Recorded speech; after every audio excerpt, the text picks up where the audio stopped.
Datorită lucrului și a familiei, de o bună perioadă de timp n-am mai reușit să ies la pescuit. Din când în când, însă, mai există câte o scăpare. În sfârșit am dezlegare la pește. Chiar dacă e foarte scurtă. De vreo 3 ore. Balta cea mică.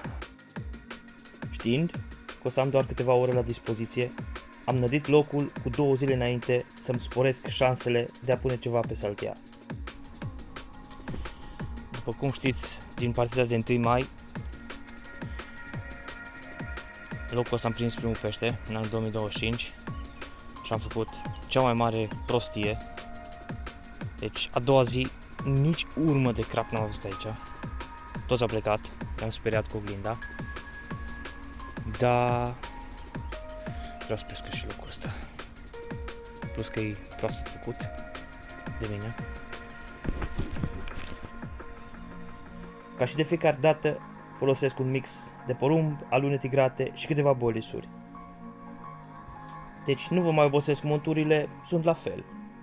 Aceeași montură spinner și o montură blowback. Și aceeași săculet cu bolisuri sparte și cu pellets. Acum Mi se pare un pic aiurea dacă ai o montură și o momeală cu care prins o schimbi.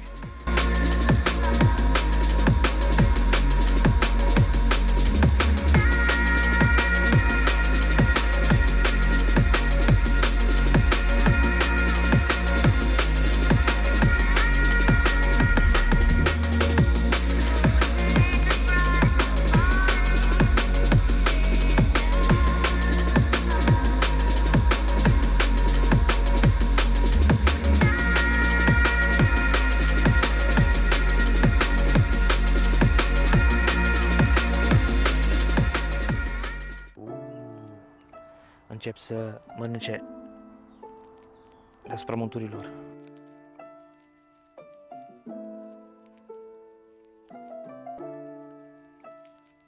Cred că imediat o să avem pește live. Ce să zic, mă bucur acum de bere și vedem ce aduce seara. Dar eu sper să fie. Acum, că e mai târziu un pic, o să fie. Sper.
și s-a dus.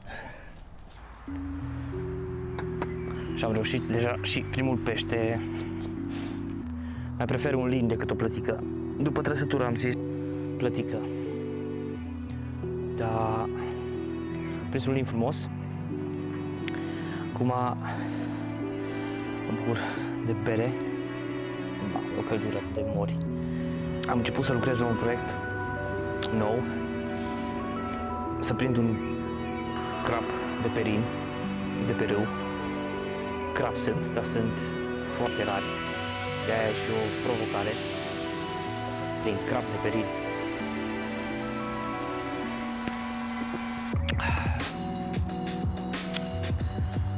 Acum așteptăm, că altceva nu avem ce să facem.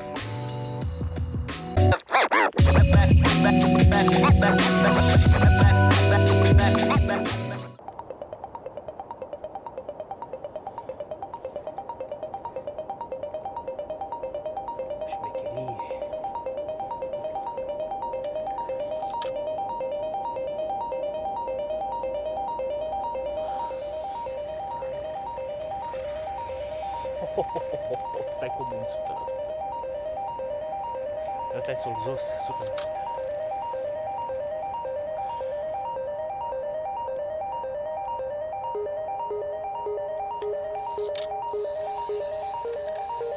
Are dampf, are dampf.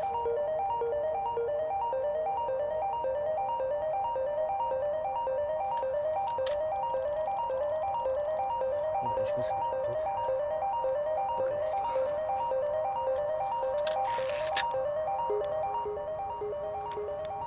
E aici, stămiciocul. Băi,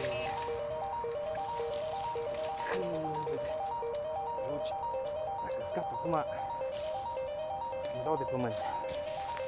Acum la stămicioc. Uite,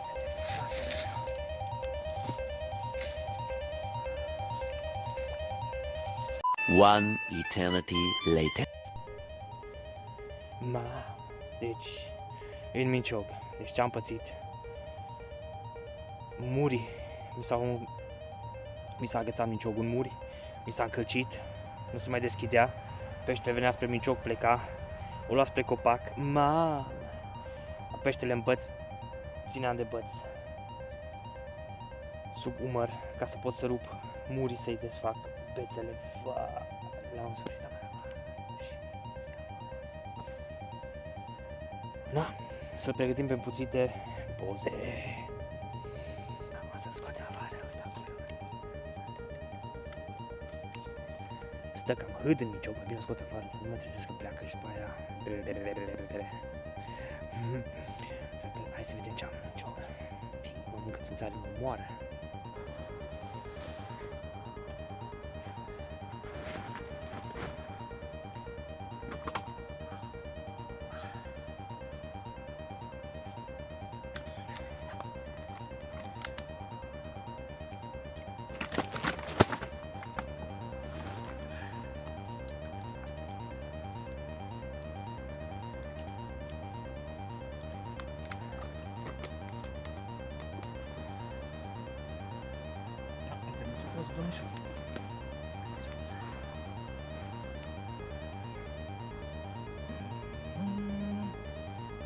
Ăla l-am prins până acum. Foarte frumos. Pot să spun că are undeva la vreo 9 kg, poate chiar 10. E foarte frumos.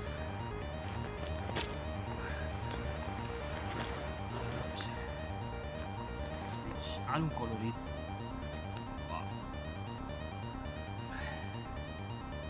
S-a meritat să fac șmecheria cu bolisul, să măresc distanța la firul de păr. Deci,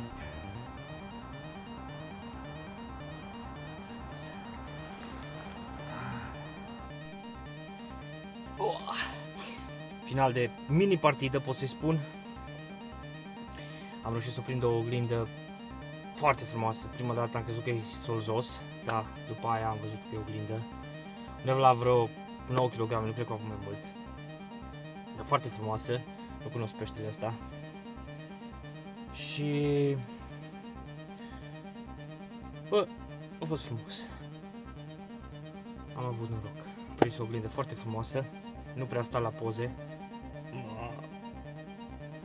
Da, asta e.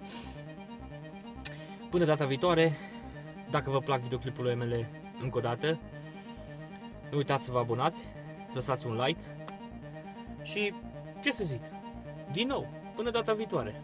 Ciao!